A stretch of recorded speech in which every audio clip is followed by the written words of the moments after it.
आप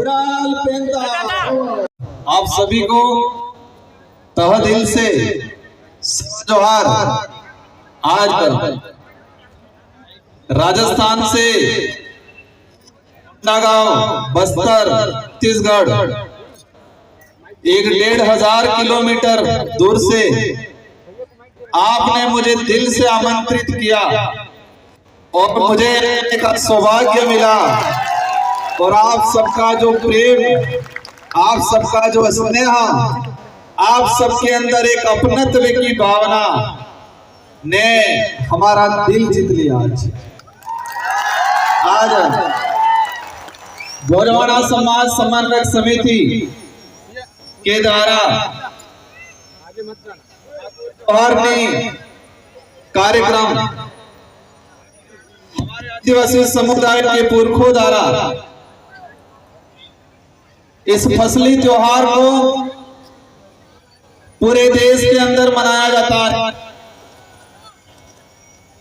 ये कि अलग अलग के अंदर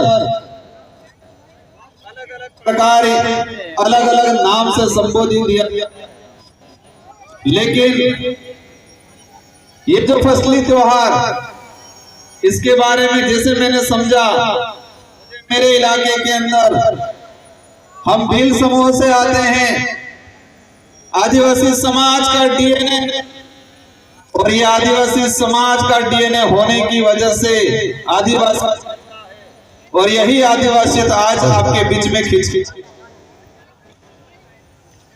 साथियों, मंच पे विराजमान हमारे समस्त आदिवासी समुदाय के समस्त सामाजिक संगठनों के पदाधिकारी और हमारे बीच में यहाँ के स्थानीय सांसद महोदय, स्थानीय विधायक महोदय भी आए थे, उनका भी मेरी ओर से तहे दिल से सेवा जोहार करना चाहूंगा।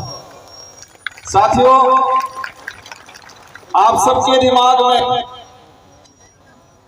कई प्रकार के सवाल होंगे। कई दिनों से प्रचार प्रसार चल रहा था कि राजस्थान से राजकुमार और सांसद है, वो यहां पर आ रहे हैं। मुझे इस काबिल बनाने के लिए बांसवाड़ा डूंगरपुर राजस्थान की जनता ने रात दिन मेहनत करके मुझे सांसद बना के दिल्ली के अंदर भेजा, और ये उम्मीद की है कि उस क्षेत्र का तो प्रतिनिधित्व करना है, लेकिन पूरे देश के आदिवासी, दलित, पिछड़ों का भी प्रतिनिधित्व दिल्ली में करना है। ये जिम्मेदारी मुझे दी गई और इसी अपनत्व की वजह से आज आपने मुझे आमंत्रित किया। साथियों, मैं इस इलाके में पहले आया था, एक बार विधायक था तो, और मैं मेरे पूर्व विधानसभा क्षेत्र की जनता को भी धन्यवाद देना चाहता हूं, जिस जनता ने मुझे 2 बार विधायक बनाया और वो भी राजस्थान के अंदर हाईएस्ट मतों से जिता के भेजा। और अब कितनी बार मुझे सांसद बनने का अवसर मिला, 2 बार विधायक, 1 बार सांसद बना, जनता ने बनाया। अगर मैं आदिवासी समाज का सर्टिफिकेट नहीं लगाता तो शायद मुझे सांसद बनने का, विधायक बनने का अवसर नहीं मिलता।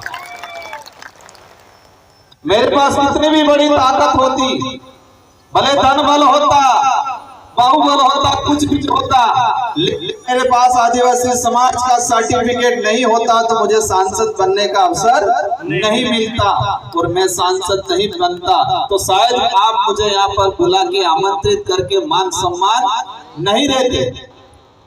साथियों, आज ये कार्यक्रम है ठाकुर जोहारनी, हमारे पूर्वजों को,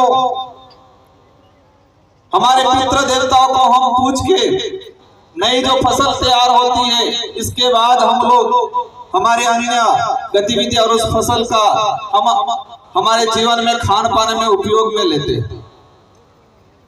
मैं पूर्व वक्ताओं का भाषण सुन रहा था और कल से आए तब से मैं यहाँ के लोगों की मनोस्थिति, यहाँ की वर्तमान जो परिस्थितियां हैं, सारे के बारे में समझ रहा था।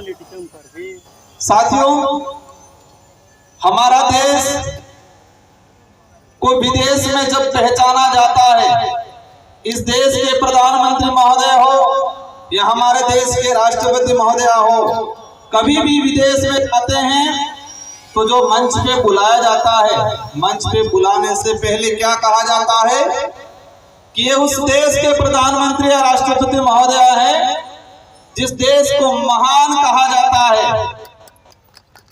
क्या संबोधन दिया जाता है कि ये इस देश के प्रधानमंत्री या उस देश के राष्ट्रपति महोदय है जिस देश को महान कहा जाता है, उस देश में अतिथि देवो भव कहा जाता है, मतलब मेहमान भगवान के बराबर होता है ये कहा जाता है। उस देश से हम ये आ रहे हैं, ये संबोधन दिया जाता है।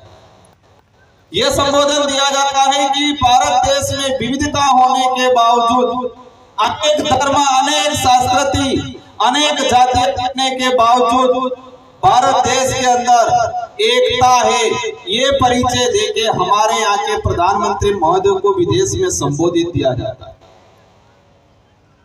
साथियों, अतिथि देवो भव हम सरकारी कार्यालयों में देखते हैं, हम सरकारी गाड़ियों के पीछे देखते हैं, सरकार के बड़े बड़े पोस्टरों में लिखा रहता है अतिथि देवो भव।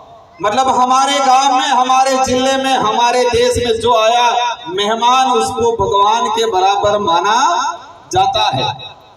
लेकिन ये शब्द ओनली फॉर आदिवासी इलाके के अंदर ही वर्तमान में स्थापित है, आदिवासी समुदाय में ही स्थापित है, क्योंकि आदिवासी समुदाय के अंदर किसी भी गांव में, किसी भी घर में कोई भी अज्ञात व्यक्ति, अनजाना व्यक्ति चला जाएगा तो उसको मान सम्मान बिठाया जाएगा, पानी पिलाया जाएगा, चाय पिलाई जाएगी, भले पहचान नहीं हो इसके बावजूद पूछा जाएगा आप कहां से, बराबर पहचान में नहीं है।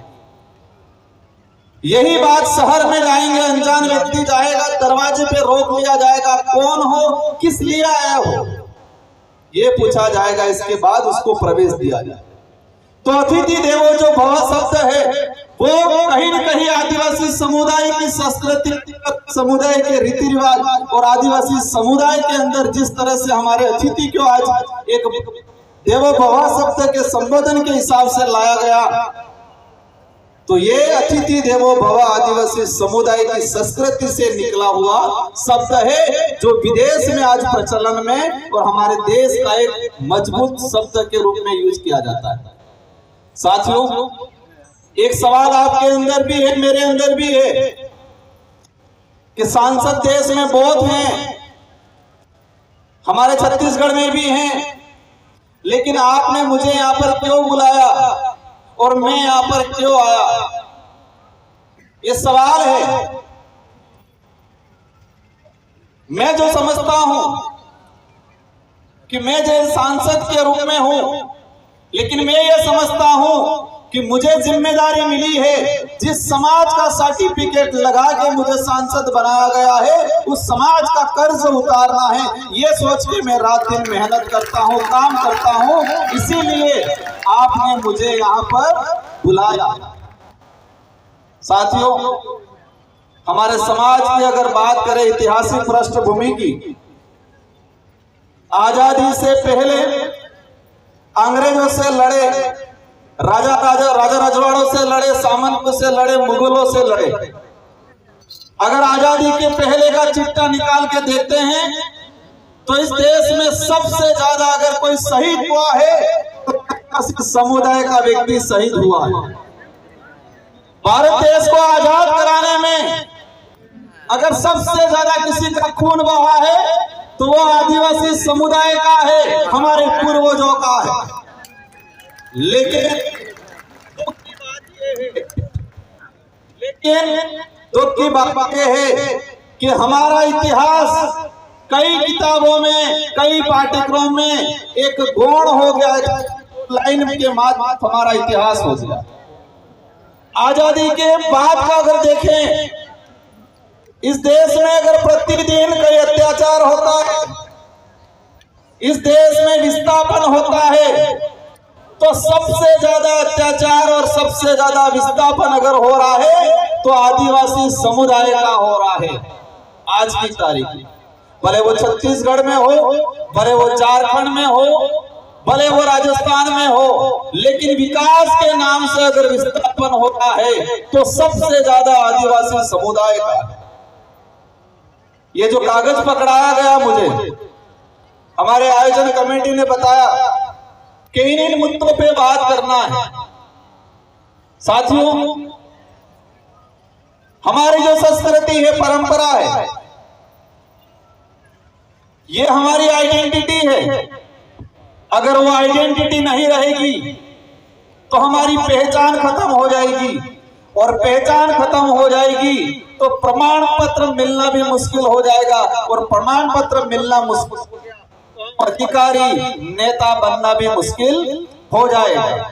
इसलिए हमारी जो संस्कृति है, कई लोग पढ़े लिखे बनने के बाद, अधिकारी नेता बनने के बाद ये कहते हैं ये तो पुराने जमाने का काम है। हमारी संस्कृति के बारे में, हमारी पूजा पद्धति के बारे में कुछ लोग तर्क देते हैं कि जमाना बदल गया है, हमको बदलना पड़ेगा, कब तक ऐसे न ऐसे रहोगे, ये कहा जाता है। लेकिन वो उसको उस काबिल कहलाने के लिए और उस काबिल बनाने में संस्कृति का बहुत बड़ा योगदान है। जो व्यक्ति ऊपर जाके ये बोलता है, उसको उस काबिल बनाने में इस संस्कृति का बहुत बड़ा योगदान है। और हमारे आदिवासी समुदाय की संस्कृति, हमारी परंपरा, रीति रिवाज हमारे विकास में कहीं पर भी बाधक नहीं है, वो हमेशा सहायक के रूप में काम करती है। हमारी संस्कृति हमारे विकास में सहायक है, न कि बाधक है। बाधक नहीं है, सहायक।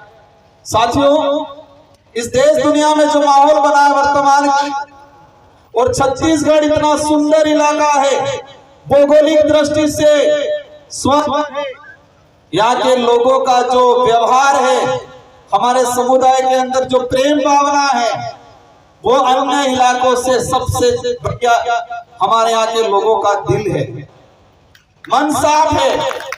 एक सुंदर छत्तीसगढ़ को पूरे देश में अलग नजरिए से देखा जा रहा है। आज मुझे दुख है इस बात का, एक सुंदर छत्तीसगढ़ जो भौगोलिक दृष्टि से, सांस्कृतिक दृष्टि से, यहाँ के लोगों का व्यवहार, यहाँ के लोगों का प्रेम भाव पूरे देश बेस्ट, लेकिन छत्तीसगढ़ को पूरे देश में वर्तमान में एक अलग नजरिए से देखा जाता है। देश की राजधानी में कोई न्यूज छपती है, या हमारे राजस्थान में, मध्य प्रदेश में, कहीं भी छत्तीसगढ़ के बारे में सबसे पहले अगर कोई बात आती है, तो कोई भी न्यूज छपती है तो एक ही बात बोली जाती है। उस न्यूज में क्या बोला जाता है कि नक्सलाइट इलाका। आज मैं छत्तीसगढ़ आया तो जो आदिवासी समुदाय के विरोधी जो विचारधारा के लोग हैं, वो राजस्थान में भी कह रहे हैं कि राजकुमार रोड नक्सलाइट इलाके में गया है।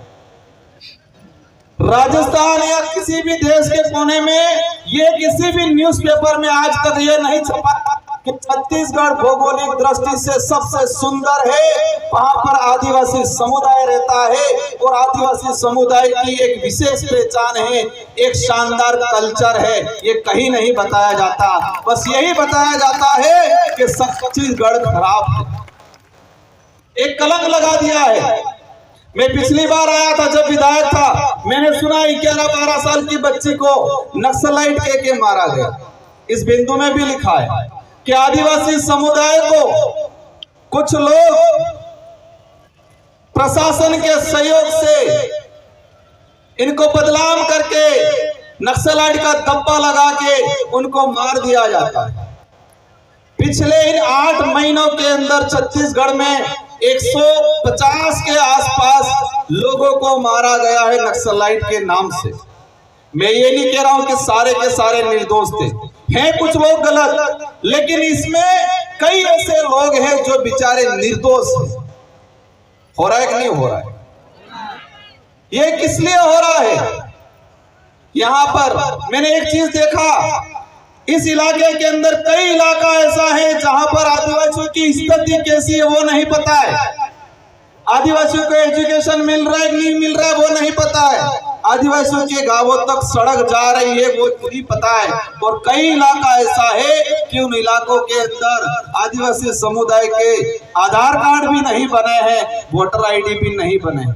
लेकिन दूसरी ओर छत्तीसगढ़ के एक एक पहाड़ में कौन सा मिनरल है, कहां से कोयला निकल रहा है, कहां से आयरन निकल रहा है, कहां से सोना निकल रहा है, ये सारा खंगाल लिया सरकारों ने। लेकिन आदिवासियों की स्थिति के बारे में ज्यादा खंगाला नहीं है। एक एक पहाड़, छत्तीसगढ़ का एक एक इलाके की एक एक मिनरल्स के बारे में सरकार के पास रिपोर्ट है कि इस इलाके में ये आयरन निकलेगा, इस इलाके में सोना निकलेगा, यहाँ पर कोयला निकलेगा, यहाँ पर बॉक्साइट निकलेगा, ये सब आंकड़ा है। लेकिन किस इलाके में आदिवासियों की क्या स्थिति है, ये आंकड़ा सरकारों के पास नहीं है। ये सामाजिक कार्यक्रम है, मैं यहाँ पर राजनीतिक बात नहीं करना चाहूंगा, लेकिन इसमें ये जो लिखा हुआ है कि आदिवासी समुदाय का विस्थापन, साथियों मैंने देखा पिछले समय में इस देश के अंदर टाइगर प्रोजेक्ट बनाए। 1972 के अंदर एक लाई सरकार, केंद्र सरकार, और पूरे देश में अभी तक 56 से 57 टाइगर प्रोजेक्ट किए, टाइगर प्रोजेक्ट बनाए, और इसमें से 70 से 80% टाइगर प्रोजेक्ट ओनली फॉर आदिवासी इलाके के अंदर बनाए जा रहे हैं। अब तक टाइगर प्रोजेक्ट के नाम से पूरे देश के अंदर पिछले जो समय निकला उसके अंदर हम निकाल के देखे तो 5,56,000 आदिवासियों को विस्थापित किया गया टाइगर प्रोजेक्ट के नाम से। आपके यहाँ पर भी शायद बीजापुर में टाइगर प्रोजेक्ट प्रस्तावित है। इससे चौंकन करने वाली बात, 1972 से लगा के 2021 तक 2.5 लाख आदिवासी विस्थापित हुए, लेकिन 2021 से 2024 तक मात्र 4 साल के अंदर 3 लाख लोग विस्थापित हुए। 3 लाख लोग विस्थापित किए गए टाइगर प्रोजेक्ट के नाम से। यहाँ पर माइनिंग होता है दबा के।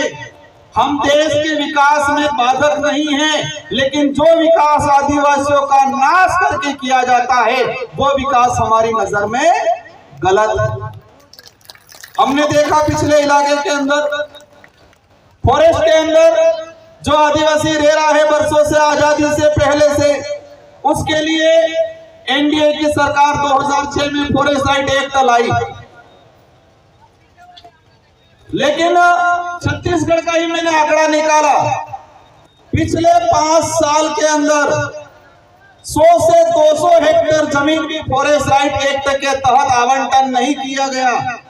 लेकिन पूरे देश में वन विभाग की 18,982 हेक्टेयर जमीन प्राइवेट कंपनियों को, कितने 18,982 हेक्टेयर जमीन प्राइवेट कंपनियों को फॉरेस्ट की जमीन दी गई।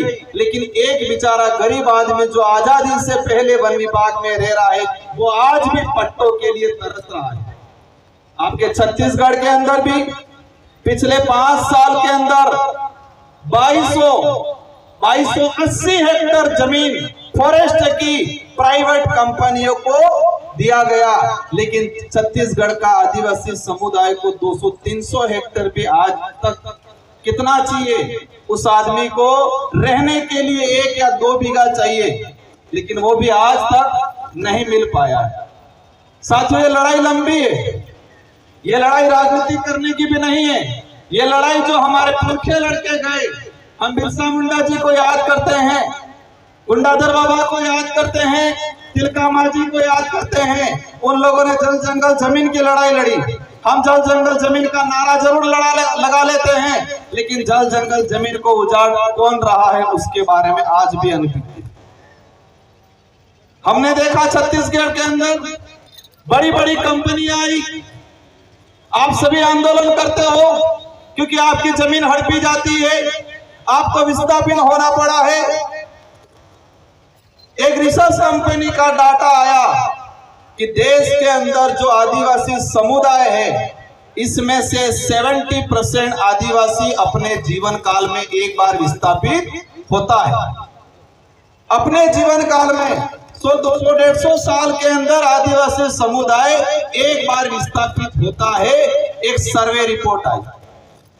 साथियों, हम विरोध करते हैं, आंदोलन करते हैं, लेकिन हमें यह भी ध्यान रखना है कि छत्तीसगढ़ इलाके के अंदर जो माइनिंग कंपनियां हैं, बड़ी बड़ी कंपनियां हैं, उस कंपनियों से चुनाव के दौरान इलेक्ट्रॉनिक बोर्ड के रूप में कौन पार्टियां चंदा ले रही है, उस पर भी जाना पड़ेगा। हमारा बेचारा भोला भाला आदिवासी समुदाय क्या समझेगा इलेक्ट्रॉनिक बोर्ड?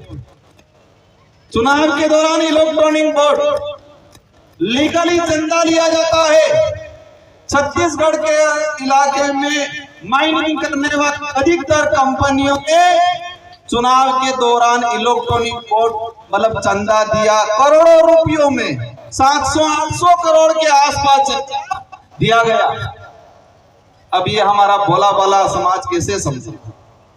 साथियों, नारायणपुर के अंदर थल मैं आया, मुझे जानकारी मैंने न्यूज़पेपर में पढ़ा था। हम सेना का सम्मान करते हैं। जितना आदिवासी समुदाय इस देश की आजादी में लड़ा है, जो शहीद हुआ है, जो आज तक जो शहीद हुए हैं, उनसे कई गुना है, हम सम्मान करते हैं। लेकिन आदिवासी समुदाय के अंदर सेना के प्रति गलत भावना लाने का काम वर्तमान में किया जा रहा है। वो भावना कैसे आएगी? क्योंकि आदिवासियों की जमीन अब के अगर सेना के कैंप लगाएंगे, थल सेना को यहाँ पर जो कैंप रेंज लगाया जा रहा है, तो आदिवासी और सेना के बीच में टकराव वाली स्थिति पैदा हो। पैसा एक्ट में प्रावधान है, शेड्यूल 5 में प्रावधान है कि 5वीं अनुसूची अंतर्गत आदिवासियों की जमीन न सरकार ले सकती है, न ही कोई गैर आदिवासी व्यक्ति ले सकता है। ये किसमें प्रावधान है? शेड्यूल 5 में प्रावधान है। सरकार भी किसी भी परियोजना को लगाने के लिए आदिवासियों की जमीन नहीं ले सकती है जब तक ग्राम सभा इसको सहमति नहीं देती। अब ये अधिकार कैसे मिला? 5वीं अनुसूची के अंदर ये अधिकार कैसे मिला हमको? किसी ने दान में दिया क्या? ये हमारे पुरखों ने लड़ा, अंग्रेजों से लोहा लिया, अपनी जान गंवाई। इसके बाद अंग्रेजों ने और संविधान निर्माताओं ने विचार किया कि ये समुदाय हजारों सालों से जल जंगल की जमीन की लड़ाई लड़ता आ रहा है, इसलिए उनको विशेष प्रावधान देना पड़ेगा ताकि आने वाले समय में इन जल जंगल जमीन नहीं उजाड़ी जाए। इसीलिए 5वीं अनुसूची का प्रावधान किया गया। लेकिन आज ये नहीं हो रहा है। पैसा एक्ट की पालना नहीं हो रही है, शेड्यूल 5 के प्रावधानों की पालना नहीं हो रही है। बिना सहमति के हर जगह पे, मैं हसदेव गया था बीच में जब विधायक था, वहां पर जाके देखा फर्जी ग्राम सभा बना दिया गया। सरपंच को, ग्राम पंचायत को पता ही नहीं है, फर्जी ग्राम सभा बना दिया गया। इस तरह की जो गतिविधियां हो रही है, इस मंच में विराजमान सामाजिक संगठन और सभी पार्टियों के पदाधिकारियों से मेरा अनुरोध है कि हम जिस समाज का सर्टिफिकेट लगा के इस लेवल तक आए हैं, उसका कर्ज अदा करने का आपको काम करना है आने वाले समय में। हम चाहते हैं हमारे देश का विकास हो, हम भी चाहते हैं हमारा देश विश्व में सबसे बड़ी ताकतवर शक्ति बने, लेकिन आदिवासियों को खत्म करके उसको ताकतवर शक्ति नहीं बना सकते हम। साथियों, लंबे समय से हमारे इस इलाके के अंदर देखा गया है फर्जी प्रमाण पत्र वाला। कुछ लोग आदिवासियों से नफरत करते हैं, लेकिन रिजर्वेशन का लाभ लेने के लिए फर्जी प्रमाण पत्र पूरे देश में बनाए जा रहे हैं। आपके बस्तर में भी बनाए जाते होंगे, छत्तीसगढ़ में भी बनाए जा रहे हैं, पूरे राज्य में बनाए जा रहे हैं। साथियों, ये प्रमाण पत्र क्यों मिला हमें? हमारे यहाँ कपाल पे या हमारे पीछे कहीं लिखा नहीं है का आप आदिवासी? कहीं लिखा हुआ है क्या? एक तो डीएनए से पता चलेगा, दूसरा संस्कृति से पता चलेगा, कल्चर से पता चलेगा, पूजा पद्धति से पता चलेगा। लेकिन धीरे धीरे देश के अंदर हम देख रहे हैं कि हमारी संस्कृति पे कलम चढ़ाने का काम हो रहा है। हमारी पूजा पद्धति पे कलम चढ़ाने का काम हो रहा है। और धीरे धीरे हम पढ़े लिखे कई लोग संस्कृति को भूलने की बात भी किया जाता है। साथियों, एक लंबे समय से एक जंग छड़ी रहती है पूरे देश के अंदर। मैं सांसद बन के गया और मैंने संसद के अंदर बोला कि आदिवासी समुदाय धर्म पूर्वी समुदाय। हमारे संचालक महोदय कहते थे कि यहाँ पर हमें ये राजनीतिक मंच नहीं है, ना ही ये धार्मिक मंच है, लेकिन ये ज्ञापन दिया, उसमें मुझे लिख के दिया गया कि आदिवासी धर्म कोड लागू करने पर। इस ज्ञापन में दिया गया है कि आदिवासी धर्म कोड जारी किया जाए। जब इस बात काफी भूचाल आता है, पता नहीं माइक भी साथ।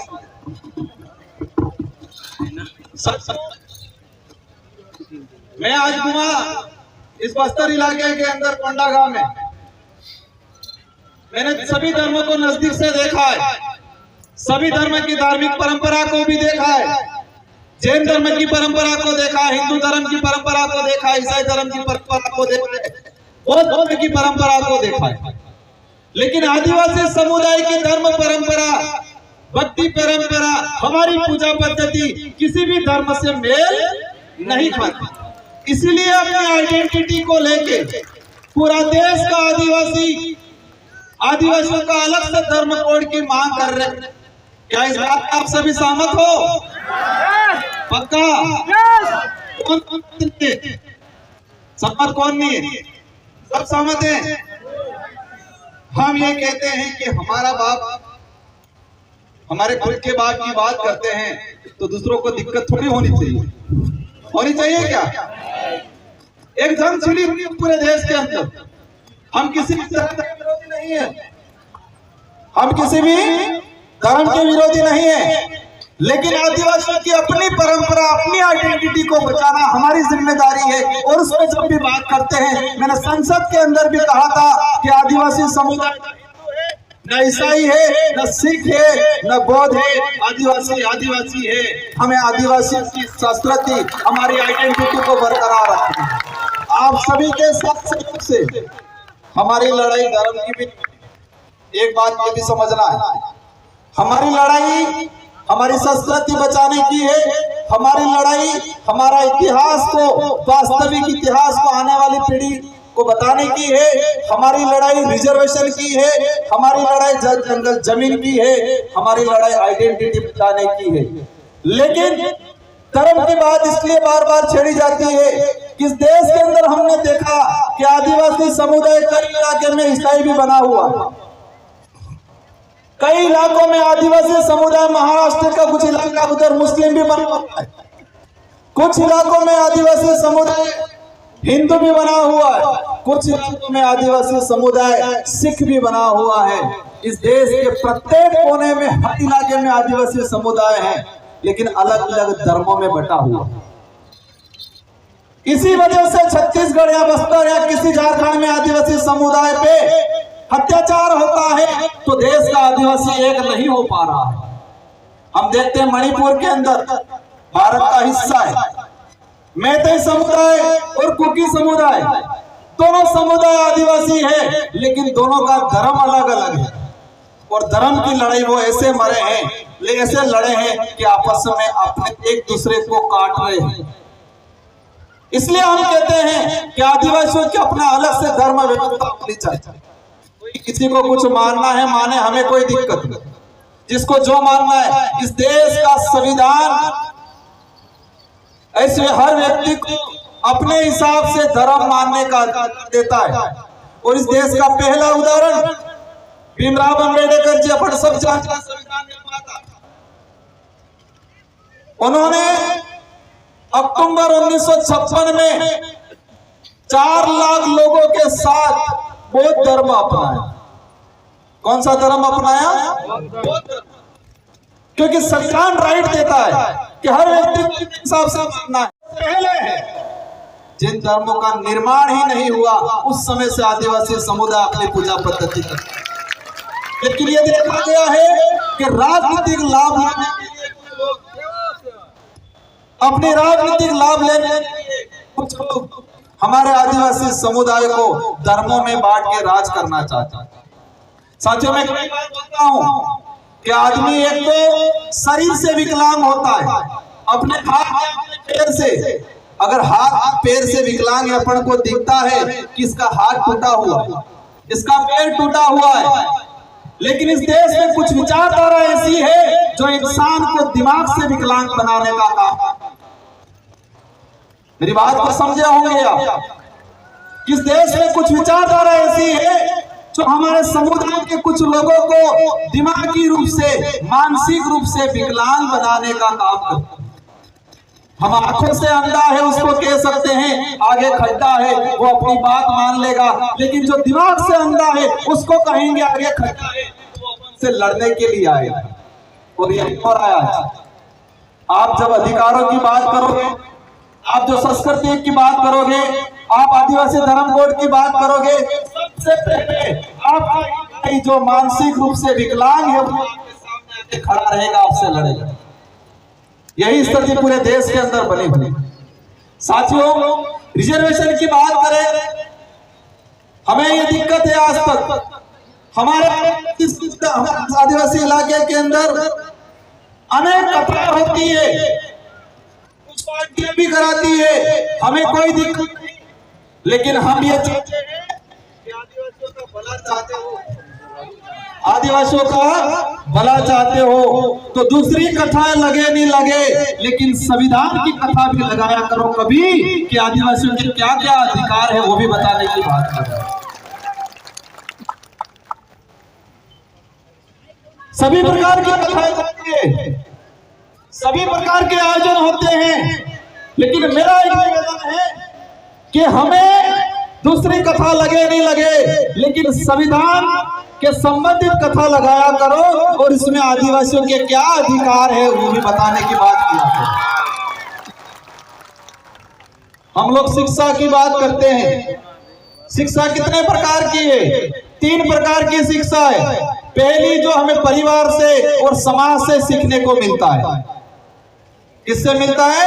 परिवार से, समाज से सीखने को मिलता है, वो पहली शिक्षा है। और दूसरी शिक्षा जो पाठ्यक्रम के माध्यम से नौकरी प्राप्त करने के लिए मिलती है शिक्षा। और तीसरे नंबर की शिक्षा जो किसी पाठ्यक्रम में नहीं पढ़ाई जाती है, वो शिक्षा है आपके संवैधानिक कई अधिकार, आपका इतिहास, आपका कल्चर, आपकी आइडेंटिटी, वो शिक्षा भी प्राप्त करने की जरूरत है। अब हमारे लोग पाठ्यक्रम वाली शिक्षा प्राप्त करके अधिकारी, कर्मचारी, नेता बन जाते हैं, लेकिन जो हमारे समाज के इतिहास जो किसी पाठ्यक्रम में नहीं दर्शाया जाता है, हमारे समाज के अधिकार जो किसी पाठ्यक्रम में नहीं दर्शाए जाते हैं। मैं जानना चाहता हूं कि छत्तीसगढ़ के अंदर पाठ्यक्रम जो है, उस पाठ्यक्रम में शेड्यूल 5 के प्रावधानों के बारे में किस किस कक्षा में पढ़ाया जा रहा है? पढ़ाया जा रहा है किसी कक्षा में? क्यों नहीं पढ़ाया जा रहा है? पेशा एक्ट कानून क्यों नहीं पढ़ाया जा रहा पाठ्यक्रम में? आदिवासी समाज की बहन बेटियों पे इस देश में 100 साल तक स्तन टैक्स लगा है। क्या लगा है? स्तन टैक्स। उसको किसी पाठ्यक्रम में क्यों नहीं पढ़ाया जा रहा है? आप 6000 साल पुरानी बात को पाठ्यक्रम में पढ़ा रहे हो, लेकिन 300 साल 250 साल पहले हमारी बहन बेटियों पे स्तन टैक्स उसके बारे में क्यों नहीं पढ़ाया जा रहा है? आजादी से कुछ समय पहले तिलका मांझी, बिरसा मुंडा के बारे में क्यों नहीं पढ़ाया जा रहा है? मैंने देखा है एनसीईआरटी के अंदर पिछले 10 सालों के अंदर आदिवासी समुदाय के इतिहास के संबंधित, आदिवासी समुदाय के अधिकार के संबंधित अगर कहीं छोटा मोटा भी था तो उसको भी हटाने का काम किया है। एनसीईआरटी की 12वीं की किताब बिरसा मुंडा का इतिहास लिखा था, बिरसा मुंडा के उपदेश लिखे थे। बिरसा मुंडा ने कहा था कि आदिवासी समुदाय की पूजा पद्धति अनेक धर्मों, अन्य धर्मों से अलग है, वो किसी भी धर्म में मेल नहीं खाती। बिरसा मुंडा जी ने उपदेश दिया था। एक लेखक ने लिखा था, वो कई सालों से एनसीईआरटी में पढ़ाया जाता था, लेकिन 2024 में उसको हटा दिया गया और कहा कि आदिवासी बिरसा मुंडा जी हिंदू धर्म को अपनाना यूं कह के चले गए। पर वो सच्चाई नहीं था। मैं किसी धर्म का विरोधी नहीं हूं, लेकिन ये बात जरूर है कि आदिवासी समुदाय सभी धर्मों से पहले है। आदिवासी समुदाय की अपनी खुद की धार्मिक व्यवस्था है, ये सच्चाई है। हिंदू विवाह अधिनियम 1955, हिंदू उत्तराधिकार अधिनियम 1956 इसमें स्पष्ट कर रखा है कि हिंदू विवाह अधिनियम आदिवासी समुदाय पे लागू नहीं होता है। क्यों? क्योंकि आदिवासी समुदाय हिंदू नहीं है। ये मैं नहीं कह रहा हूं, ये हिंदू विवाह अधिनियम कह रहा है। सुप्रीम कोर्ट के कई जजमेंट कह रहे हैं, हाई कोर्ट के कई जजमेंट कह रहे हैं, इतिहास कह रहा है, संविधान कह रहा है कि आदिवासी समुदाय आदिवासी है, वो सभी धर्म पूर्वी समुदाय है। ये सच्चाई। साथियों, आरक्षण की बात को मैंने थोड़ा अलग वे में थोड़ा लेके बताया। आरक्षण की बात करते हैं, यहाँ पर लिखा है मुझे कि आरक्षण 100% लागू किया जाए। कितना प्रतिशत? शेड्यूल एरिया के अंदर रिजर्वेशन 100% लागू किया जाए। क्या यह सच्चाई है? क्या यह संविधान में प्रावधान है? 100% रिजर्वेशन लागू होना चाहिए, ये बात आप सब कर रहे हो? मांग कर रहे हो नहीं कर रहे हो? कर रहे हो। क्या संविधान में इसका प्रावधान है? संविधान में प्रावधान है। शेड्यूल एरिया, शेड्यूल 5, शेड्यूल 6 में जमीन का हो, शासन प्रशासन में 100% रिजर्वेशन आदिवासियों को मिलना चाहिए। ये संविधान के अंदर है और इम्प्लीमेंट भी हुआ है कुछ इलाकों के अंदर। आंध्र प्रदेश आपका दूर नहीं है, आंध्र प्रदेश राज्य में 100% रिजर्वेशन 7 साल तक मिला। शेड्यूल एरिया की कोई भी भर्ती एक साल 1 से 1 साल 9 तक की भर्ती में 100% अगर 150 सीटें आई है थर्ड ग्रेड टीचर की, तो 150 ही 50 आदिवासियों से भरी जाएगी। ये प्रावधान है और आंध्र प्रदेश में 7 साल तक लागू रहा, आंध्र प्रदेश के लोगों को मिला। अगर संविधान में प्रावधान नहीं होता तो आंध्र प्रदेश में 7 साल तक नहीं मिलता। अब खत्म कैसे हुआ? कुछ लोग, विरोधी लोग हाई कोर्ट गए, सुप्रीम कोर्ट गए और वहां मैनेज होके वो मामला आज सुप्रीम कोर्ट में अटका हुआ। ये प्रावधान है, लेकिन संविधान के मंदिर की और सबसे बड़ा ग्रंथ है संविधान, उस ग्रंथ को कभी नहीं बांटा जाता है। बाकी ग्रंथ की किताबें बहुत बांटी जाती है। तो हमें संविधान के ग्रंथ है, उस ग्रंथ को समझना है, उस ग्रंथ को बांटना है, उसको ग्रहण करना है और उसमें हमारे क्या अधिकार है, उस अधिकार को समझना है। ये हम सबकी जिम्मेदारी है। हमने तो जिंदगी निकाल ली, आप सब भी निकाल लेंगे। आप भी संघर्ष कर रहे हो, हम भी संघर्ष कर रहे हैं, नेता बन के कर रहे हैं, पता नहीं कब क्या हो जाए। लेकिन हम आने वाली पीढ़ी को क्या देने जा रहे हैं? आपने आया, आपने पूजा पद्धति करवाई, हमारे पूर्वजों को आपने फूल माला पहनवाई मेरे से। क्यों पहनवाई? क्योंकि ये लोग हमारे लिए लड़ मर के गए, हमारे लिए जमीन निकाल के गए, हमारे अधिकार दिला के गए, इसलिए हम अगरबत्ती दिया पूजा पद्धति कर रहे नहीं कर रहे? अगर इन्होंने हमारे लिए भलाई का काम नहीं किया होता तो आज हम उनकी पूजा पद्धति नहीं करते। और हम जो कर रहे हैं आज, हम आवश्यकता वाली भौतिक सुख सुविधा वाली जिंदगी जी के अधिकार खत्म करने वाले लोगों के साथ खड़े रह रहे हैं। तो आने वाले 40-50 साल बाद हमारी पीढ़ी जल जंगल जमीन से बाहर हो जाएगी, उनसे छीन लिया जाएगा, रिजर्वेशन खत्म हो जाएगा, पहचान खत्म हो जाएगी, उनकी धार्मिक व्यवस्था खत्म हो जाएगी। तब 50 साल बाद हमारी जो पीढ़ी है, हम हमारा अगरबत्ती दिया नहीं करेगी, करेगी अपनी पूजा पद्धति करेगी, पूजा पाठ करेगी, क्योंकि हम तो हमारे अधिकार जो है वो खत्म करके जा रहे हैं। हम तो हमारी संस्कृति पे अन्य संस्कृति का कलम चढ़ा के जा रहे हैं। हम तो जो रिजर्वेशन खत्म हो रहा है उसके साथ जा रहे हैं। हमारे लोग टीचर बन गए, कांस्टेबल बन गए, कुछ आरएस अधिकारी, सॉरी सीआई बन गए, कुछ प्रोफेसर बन गए, हम खुश हो गए।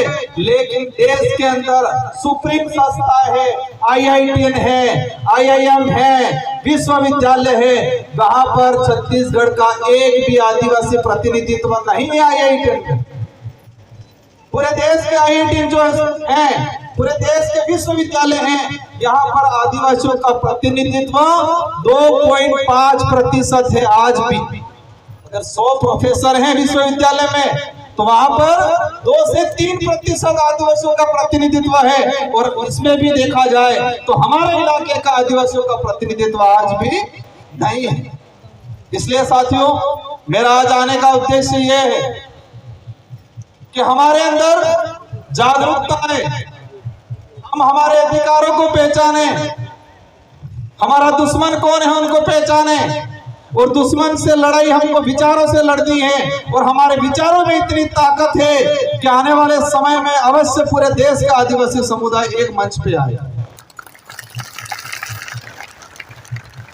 संविधान में प्रावधान इसलिए कर दिया है रिजर्व सीट का, ताकि उस समाज का MLA MP जाके समाज का प्रतिनिधित्व करेगा। लेकिन आज देश के अंदर जिस समाज का सर्टिफिकेट लेके जनप्रतिनिधि जाते हैं, उस समाज के प्रति उत्तरदायित्व कम रहते हैं, उस समाज के प्रति वफादार कम रहते हैं, उस समाज के प्रति जवाबदेही कम रहते हैं। वो जवाबदेही किसके रहते हैं? हाईकमान की। वो वफादार किसके रहते हैं? वो उत्तरदायित्व किसके रहते हैं? लेकिन हमें ऐसा माहौल क्रिएट करना है, आप कहीं भी पार्टी में रहो, मुझे कोई दिक्कत नहीं, लेकिन ऐसे जनप्रतिनिधि को हमें तैयार करना है कि जो समाज के प्रति उत्तरदायित्व रहे, समाज के प्रति वफादार रहे और समाज के प्रति जवाबदेही रहे। ऐसे लोगों को हमें तैयार करने की सख्त जरूरत है। साथियों, समय काफी हो चुका है, मुझे भी जाना है, लेकिन मैं आपसे एक निवेदन करके जाना चाहूंगा। ये संस्कृति, ये आपकी ताकत है। ये बोली भाषा, हल्बी भाषा, गोंडी भाषा, ये हमारी आइडेंटिटी है। और आंदोलन छेड़ना है कि हल्बी भाषा, गोंडी भाषा को राज्य लेवल पे 8वीं सूची के अंदर केंद्र सरकार को प्रस्ताव भेजो। और मैं आपकी इस बात को, हल्बी भाषा, गोंडी भाषा, इन भाषाओं को 8वीं अनुसूची के अंदर जोड़ने के लिए केंद्र सरकार को पत्र भी लिखूंगा। और लोकसभा में आपकी हर समस्या को लेके, आपके जल जंगल जमीन को लेके, आपके अधिकारों को लेके, आपके बोली भाषा के संरक्षण को लेके अवश्य हम लोकसभा के अंदर आपकी बात करेंगे। और मैंने एक चीज देखा, हमारा टीचर जा रहा है स्कूल में, बच्चा तो हल्बी बोल रहा है, गोंडी बोल रहा है, और टीचर को गोंडी और हल्बी आई नहीं। बच्चा क्या पढ़ेगा? बच्चा ड्रॉप आउट हो रहा है। इसलिए सरकार से मांग करनी है, मेरी ओर से भी मदद करूंगा कि जो भी टीचर लगाया जाए, या तो अलग से एक पद क्रिएट किया जाए जो हल्बी और गोंडी भाषा को जानता हो, उस भाषा से संबंधित टीचर लगना चाहिए हमारे आदिवासी इलाके में। या जो भी RPSC आपके यहाँ जो एग्जाम होते हैं, उस एग्जाम में ये किया जाए कि 5% या 10% हल्बी गोंडी भाषा के नंबर होने चाहिए। जिसको गोंडी और हल्बी आती है उसी को 10% नंबर दिया जाए, ये प्रावधान होना चाहिए। तो ही हमारी भाषा बचेगी, और भाषा बचेगी तो हमारी आइडेंटिटी बचेगी। इन्हीं शब्दों के साथ आप सबको दिल से धन्यवाद, आभार। आप सभी से अंत में यही अनुरोध है कि आप हमारे बच्चों को पढ़ाना है, हमारे बच्चों को हमारे हक अधिकार को जानने के लिए कहना है, हमें वास्तविकता की ओर ले जाना है, हमें काल्पनिकता की ओर नहीं जाना है। हमें 300 साल पुराना हमारा समाज का जो इतिहास है उसको समझना है। 6,000 साल पुराने इतिहास को समझेंगे चल जाएगा, लेकिन 500 साल पहले हमारे समुदाय के साथ जो अन्याय हुआ है उसको समझने की जरूरत है। इन्हीं शब्दों के साथ मंचासीन अतिथि, सारे हमारी नारी शक्ति, सारी महिलाएं, पुरुषों और सारे हमारे आदिवासी समुदाय के युवा साथियों को धन्यवाद। और एक बात अंत में कहना चाहूंगा कि हमारे अंदर आदिवासी होनी चाहिए। हम गोंड है, आप उराव हो, आप अन्य समुदाय हो, लेकिन आदिवासियों के नाम से सभी को एक होने की जरूरत है। अगर देश लेवल पे हमें समुदाय को आत्मनिर्भर बनाना है। तो इन्हीं शब्दों के साथ आप सबको धन्यवाद। मैं भले राजस्थान से सांसद हूँ, लेकिन छत्तीसगढ़ की, बस्तर की कोई भी बात नहीं की, हम लोग राजस्थान के अंदर आंदोलन करेंगे और देश की संसद के अंदर भी आपकी बात को उठाएंगे। इन्हीं शब्दों के साथ आप सबको धन्यवाद, आभार। जय जवाहर, जय भारत, जय संविधान।